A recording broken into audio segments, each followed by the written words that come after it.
Okay. Bit of technical issues. Oh, blimey. I think we're on. I think. Let me just have a quick look over on YouTube to see if... I think so. It says live in the top left, so I think we're good here. Okay. Right. We will wait. Well, Jack will hopefully be joining us. However, it does look like there are some major gremlins in the system on YouTube today. Wouldn't let us go live. I believe the British Swimming live stream is down as well. So what can we do? We got a scoreboard in front of us and some racing that's happening. Well, I mean, we can't watch the swimming, but I can see the scoreboard. And good news is that Hannah Russell has gone underneath the qualifying time for the 53. So something good to talk about, even though we can't see it. So all very well and good. Tully Kearney's birthday as well. We got to mention that. Mentioned it on Twitter this morning, but we'll mention it again. Happy birthday to her. All a bit of a mess this evening, if we're perfectly honest. What a horrible way to end what has been a really good meetdown. Honestly, it has been. All credit has to go to Sheffield at Pond Forge for putting this event on, basically. COVID is still very much a thing right now, and health and safety is still priority. Yep. And Jack joins us also, and we're all together. We're back. So we have no live feed to watch. But Jack is with us. We have a scoreboard. We have some swimming that's going on. I have no idea what's happened to YouTube this evening. They just didn't want us to go live. Who knows? It's crashed terribly, but oh well, we'll make do anyway. Okay, so Dan, you watched this morning's swimming. Let's actually talk about swimming rather than failed YouTube. Who were the standout swims? The standout swims, well, we got to talk about Lyndon Longhorn again. British record for him in the 53. Louis Fides was just outside the qualification for the 100 fly. Ollie Carter was 2 seconds underneath his entry time in the 100 fly, which is a very good swim. And I think I'm going to give it to Stephen Clegg for the swim of the morning. 0.06 off his British record in the 100 fly. That's a fantastic swim. Of course, with that, he was underneath the qualification time as well. And Jack, I don't know if you've just seen, but Hannah Russell has just gone under the qualification time for the 53. Absolutely. It's a really good swim. Was it 27.6 was it that she went? Comfortably underneath the qualification standard. So, yeah, I mean, Hannah's qualified in other events as well. So, yeah, fantastic meet for Hannah. And again, it's just a stepping stone onto more competitions in the lead up to the Paralympic Games in the summer. Definitely. Absolutely. So it's a bit of a quick fire session tonight. There's just the 53s and the 100 butterfly. Yeah, that's right. I got there. Yep. I almost said 100 individual medley then. No. You said about the name swimming this morning. Can we expect some fast times today? I would have thought so. I mean, I think a bit of fatigue might be kicking in now. I mean, it's a 4-day, 5-day meet. It does take it out of you eventually because your mind is always fixated on the meet itself, and there's no real respite as such mentally. You get a physical rest, of course, but mentally you're always engaged in the meet, which is quite tough. And I think it does get to some swimmers eventually. And especially, I mean, we got to talk about Katie Crowhurst, who is entered on the 53 as well as the 100 fly, and there's literally, I don't know, maybe about 3 minutes rest in between each race. So it's a bit of a killer back-to-back race. But overall, I think they've done really well, and I do expect some quick times. I think Stephen Clegg will manage to get that British record later on. Yeah, it's been a bit of a weird meet. It's kind of petered out towards the end where swimmers do look tired. For these past 2 days, they got rid of that rest session in the middle of the heat swims, which was odd, especially today. Today was the weirdest day to get rid of it because these are events where swimmers will double up usually. So a few of them going into these finals, I've had to pick and choose. It's why we're not seeing any B finals, which is a shame. Which it leaves us with a 20-minute window. But I guess this is what happens when you have kind of a reduced field due to coronavirus. And there's not so much that we can do, but obviously you kind of appreciate the swims that these swimmers are doing. They're doing really good times considering everything that's gone on and is going on. Absolutely. And let's not forget, there'll be only a select few athletes who'll have had the ability to train during lockdown. Some athletes may be coming in, cold for maybe 3 or 4 weeks lead up to this championship. So everyone's in a different spot. So this is just a baseline meet for everybody just to get going, and they can start, kind of focusing in on and honing in on those skills, because there's unlimited chances to kind of qualify between now and Tokyo. So, just as we watch the men's 53 come in there, a really good, strong time from the Greek athlete. I don't even want to try and say that name. I'll leave that one to you guys. But again, 850 multidisciplinary points is really, really good. Yeah, the commentator this morning did an absolutely fantastic job on his name, so I'm not going to try and butcher it. But Mikey Jones, that qualification standard for the S7 and the S6 times is, I'm going to say, quite ridiculous. It's 28.2. I know Mikey's only a couple of seconds outside, but that's a seriously quick time, especially for the S6. Yeah. So that might be another one of those events where, because Mikey, well, we expect him to qualify on that 400 meters freestyle. He didn't reach that qualification standard this week, but we expect him to do it at some point between now and the summer. I expect the 50 freestyle to be another one of those events where Mikey gets the opportunity to stand up and swim in front of the crowd in Tokyo in the summer. It's very interesting that the qualification times, both para and able body, for the 53 seems completely outrageous. On the able body side, it's 21.7, of which, as of right now, I think only 2 swimmers in the world have gone that time. Yeah. And looking down at all of the classifications, actually, for the 53, I mean, you got to go 24.0 for S12 and S13.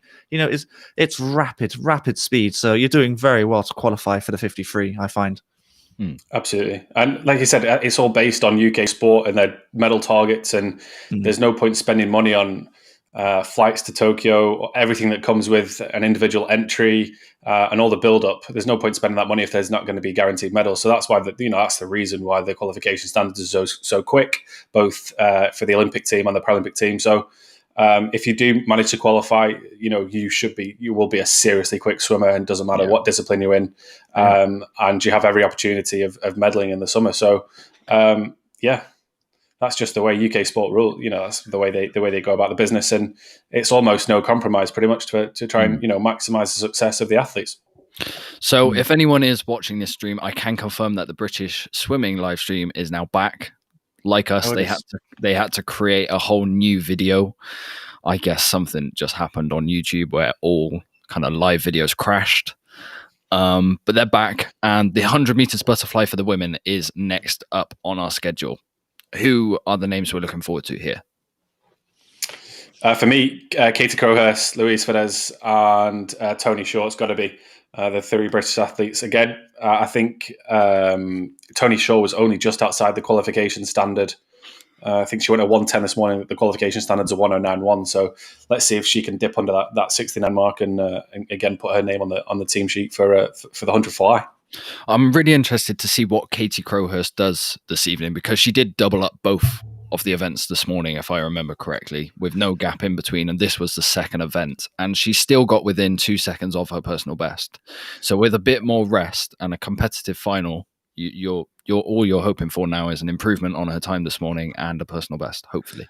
Yeah, she didn't swim in a 53 just a second ago, so she's basically gone all in for this 100 fly. And she's a swimmer that's ever improving. Yeah, like you say, 1:18 this morning. She went 1:16 at one of the Manchester meets a couple of months ago.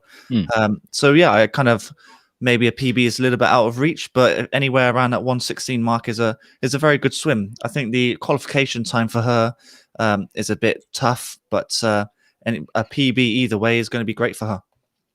And one to watch out for Louise Fedez. She was only 0.2 outside that qualification standard for the S14 100 fly. So let's see if she can kind of dip under that qualification standard as well. She looks in great form. She's had a really good week. So let's hope she can cap it off with a successful swim here. She's just been on screen there. So fingers crossed, and hope that we get 2 more names on the consideration list. Definitely. It's growing. It's growing. Day by day, it's growing. Yeah, absolutely. It's not going to be a private jet anymore. It's going to have to be a proper Boeing, going to take a lot of people.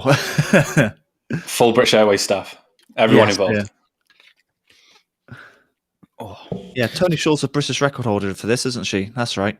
1:10 she went this morning. So, but she's usually one that always comes back quite quickly.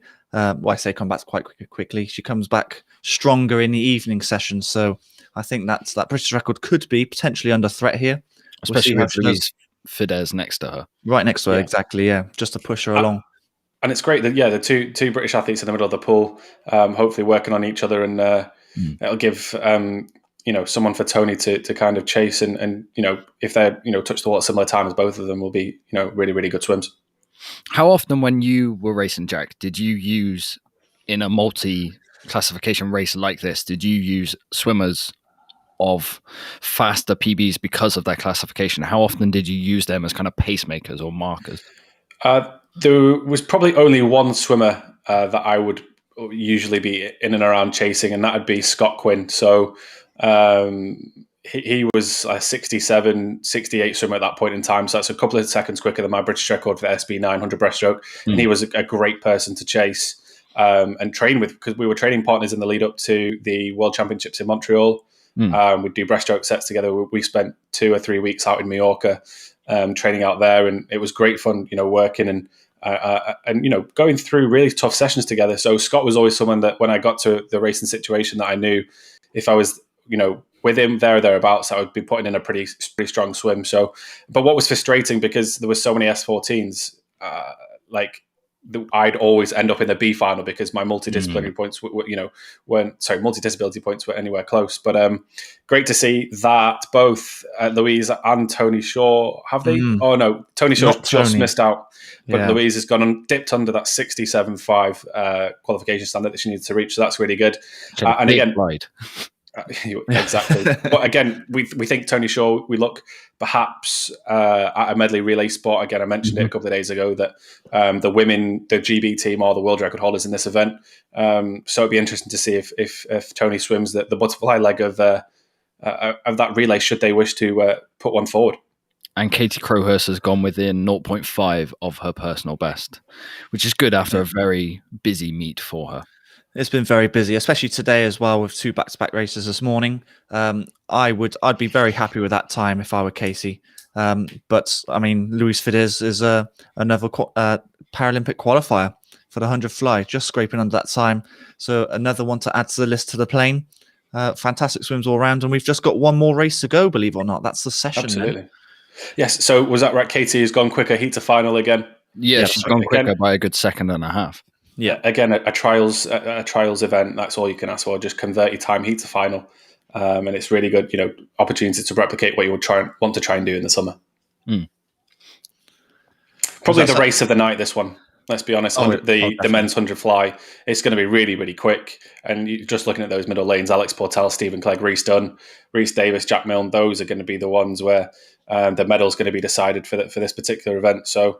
I think Stephen beat Rhys by a couple of tenths this morning. So let's see if Rhys can come back a bit stronger tonight and try and touch the wall first.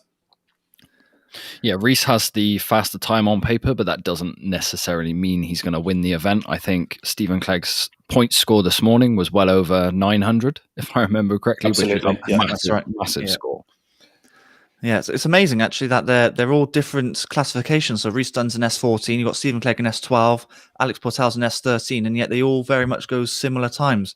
So it'll be great to watch on the eye because it looks like it's just going to be a straight shootout, but the points will be a big difference when the results sheets come up at the end. One thing I will say, which is a little bit disappointing, it'd be nice to see a few more classifications. And I know the S14, I say this every night, but the S14 class is really, really strong in Britain.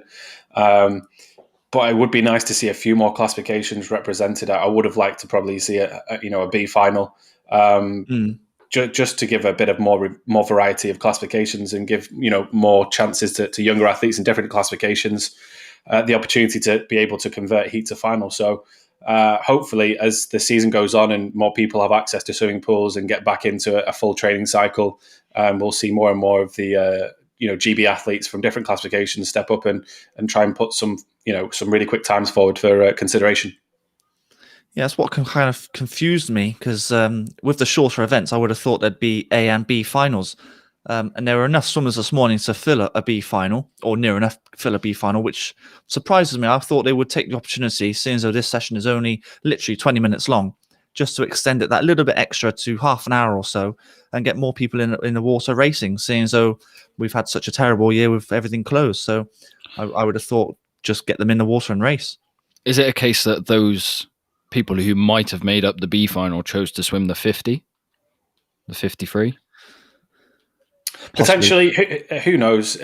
I don't think there was ever, capacity for, or it was never scheduled to be B finals for this. Strange that they had that on day one, and it kind of just seems to be scrapped from then. Yeah, it's kind of tapered out a little bit. Literally, who knows what's going on? It could be COVID regulations. They just want to get in and out. It's also Sunday night, so they're thinking people might want to get back home for, a reasonable time tonight.